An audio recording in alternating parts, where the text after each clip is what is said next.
Bonjour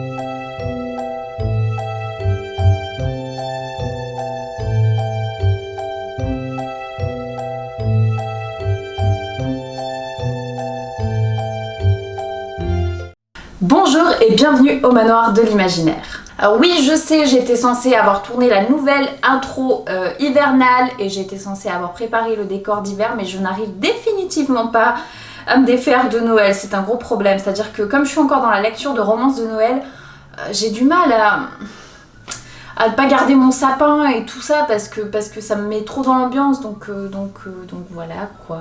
Ce qui fait que du coup pour l'instant vous avez toujours pas d'intro hivernale, mais on va aller la tourner, oui, parce que cette fois-ci nous allons la tourner dehors. Quand je dis nous, c'est parce que j'ai mon chéri qui va m'assister. Nous allons aujourd'hui parler de mes envies livresques 2020. Alors oui, j'aurais pu dire de mes résolutions livresques 2020, mais j'ai un peu du mal avec le concept même de résolution. Dans le sens où pour moi ça implique une espèce de petite pression sur la finalité quoi. Tu te dis il faut vraiment que je réussisse parce que c'était une résolution. Alors que si c'est juste des envies, c'est des choses que tu peux potentiellement faire dans ton année. Ça m'aide un petit peu à me guider livresquement parlant, mais ce n'est pas du tout une obligation et c'est quand même mieux. Tout d'abord, en 2020, je me suis mis pour objectif de lire 50 livres. C'est l'objectif que je me mets toutes les années, je ne l'ai jamais atteint. On a l'impression que je suis une méga grosse liseuse, mais en fait pas tant que ça. Enfin, j'adore lire, mais je lis pas forcément plein de livres. C'est du coup le challenge que je me suis lancé sur Goodreads. Je vous mets d'ailleurs par ici mon pseudo Goodreads si vous voulez m'ajouter dessus. Cette année, j'aimerais beaucoup lire les mangas Dragon Ball. Parce qu'en fait, Dragon Ball, je ne connaissais pas du tout avant d'être avec mon chéri. J'avais entendu parler évidemment, hein, mais je n'avais jamais regardé les animes, ni lu les mangas. Et comme j'ai bien envie quand même de m'intéresser à ce qu'il passionne, j'ai déjà commencé à regarder les animes avec lui. Enfin, on a regardé vraiment beaucoup d'épisodes. Et cette année, j'aimerais donc lire les mangas. Il y a une lampe qui tient sur un tas de livres, bébou. Clairement, si tu montes là-dessus et puis que tu fais tomber le tas de livres et que la lampe tombe, mais est-ce que tu imagines un petit peu la furie dans laquelle je vais être, même si j'ai décidé d'être plus zen en 2020 ? Cette année, j'aimerais également lire un livre qui est dans ma palle depuis tout juste l'année dernière, mais qui me tente beaucoup. Je vais vous donner un petit indice. J'espère que vous l'avez reconnu. Il s'agit de 11 de Stranger Things. J'ai ce livre-là, qui dort dans ma palle depuis l'an dernier. De ce que j'ai compris, c'est un préquel à la série.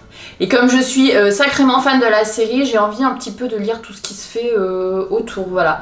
J'espère que je serai pas trop déçue, ça me saoulerait que ce soit pourri, mais enfin on va partir du principe que c'est bien. En vrai déjà c'est un livre, donc je lui mets au moins une étoile sur 5 parce que c'est un livre. J'ai également une série livresque que j'aimerais commencer. En vérité les livres appartiennent à mon chéri qui l'a du coup lu. Je pense pas qu'il est à jour parce qu'il y en a d'autres qui sont sortis, mais enfin il en a lu une bonne partie. Il s'agit de L'apprenti épouvanteur. J'en ai beaucoup entendu parler en très bien et mon chéri me l'a conseillé, donc cette année je pense, j'espère commencer cette série-là. Cette année, j'ai envie également de vider ma palle, comme à peu près toute personne, je pense, qui lit, hein. C'est toujours le gros problème, la pile à lire qui déborde dans tous les sens et puis on n'arrête pas d'acheter et ça ne fait du coup pas diminuer, c'est statistique en fait. Hein. J'ai pris la décision de me mettre en no-buy livresque. Alors, c'est-à-dire que je ne vais pas m'acheter de livres. Du coup, les nouveaux livres que vous verrez, ce seront soit des livres que l'on m'a envoyés, soit des livres que l'on m'a offerts, mais en aucun cas des livres que j'aurais achetés. Sauf, est-ce que c'est bon, je vais pas non plus tenir un an sans acheter de bouquins, on va pas abuser. Je me suis lancé un petit challenge qui m'aiderait à vider ma palle, à faire un petit peu de place et en même temps à pas être trop frustrée de pas avoir de nouveaux livres. Parce que j'aime quand même beaucoup ça, avoir des nouveaux livres. Ma bibliothèque que vous voyez ici derrière se compose donc de plusieurs étagères. Et sur chaque étagère, il y a différentes catégories de livres. J'ai pas trop classé en fait, hein, c'est vraiment mis n'importe comment. J'aime bien le bordel. Nous avons donc les livres que j'ai déjà lus et que je souhaite garder. Nous avons les livres que je n'ai toujours pas lus et que je souhaite lire. Nous avons les livres que je n'ai toujours pas lus et que je compte pas lire. Et nous avons les livres que j'ai lus et que je m'en fous un petit peu de garder. Donc en fait tout simplement je vais prendre étagère par étagère. Donc s'il y a des livres que j'ai déjà lus et que je ne souhaite pas garder, je vais soit les déposer dans une boîte à livres, soit les vendre en fonction de leur état, tout ça. Si c'est des livres que je n'ai pas encore lus et que je souhaite lire, je vais tout simplement les lire. Si c'est des livres que je n'ai pas encore lus et que je ne compte pas lire, pareil, boîte à livres ou vente. Et ce que j'ai lu et que je compte garder, je les garde tout simplement. Et donc, ce qui fait que quand j'arrive au bout de mon étagère, que j'ai fait ce que je veux avec chacun des livres présents sur l'étagère, là j'ai le droit de m'acheter un livre, voilà. Engueulez pas, il fallait bien que je trouve un moyen d'acheter des livres quand même. Cette année, j'aimerais également relire les Harry Potter. Est-ce que j'allais vraiment faire une liaison là? C'est comme les gens qui disent les haricots verts. Donc cette année, je souhaite également relire les Harry Potter et lire les derniers puisque je me suis arrêtée au tome 5, il me semble. Donc voilà, j'aimerais par contre tous me les faire. Vous le savez peut-être si vous avez regardé mon dernier vlog, mais je suis en pleine lecture de La Passe Miroir. Je compte également cette année du coup lire les 4 tomes, voilà. Honnêtement, je suis à plus de la moitié du tome 1 et j'aime vraiment beaucoup l'univers, je comprends l'engouement suscité par cette saga, mais vraiment quoi. J'aimerais également terminer une autre saga, c'est la saga Le Carrousel Éternel, donc des éditions du Chat Noir. J'ai lu les 2 premiers tomes, il me manque le 3e. J'avais vraiment beaucoup accroché avec l'univers, donc je sais pas trop pourquoi est-ce que je l'ai mis de côté. Je pense que juste, voilà, j'ai eu plein de livres en même temps qui me tentaient et du coup c'est le bordel parce qu'après je commence à nager au milieu des pages et je suis là genre mais qu'est-ce que je vais lire, mais qu'est-ce que je peux lire, oh là là, mais je peux tout lire en même temps, c'est magnifique, oh, c'est trop dur de choisir. Oh. Voilà. Et enfin, cette année, j'ai quand même pris la décision de me désabonner des box littéraires.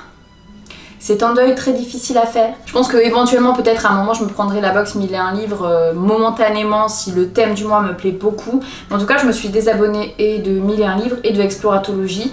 Non pas que ces box ne me plaisent plus, bien au contraire. Mais dans mon objectif de descendre ma pile à lire, je ne peux décemment pas recevoir 2 livres par mois. À un moment donné ça coince. Allez, franchement, j'essaye de me motiver pour la prochaine fois à vous présenter un décor hivernal et à vous mettre une intro hivernale. Voilà, là j'ai vraiment beaucoup de mal à lâcher Noël cette année. Je pense que c'est parce que j'ai pas trop été chez moi le mois de décembre. Enfin, c'est-à-dire que du coup j'ai pas été à peu près une semaine chez moi et puis j'ai l'impression que le mois de décembre était extrêmement court et que j'ai pas assez profité de mon sapin de Noël. Donc j'espère que cette vidéo vous aura plu. N'hésitez pas à me dire quelles sont vos envies livresques pour 2020 si vous en avez. Et quant à moi, je vous dis à une prochaine au Manoir de l'Imaginaire.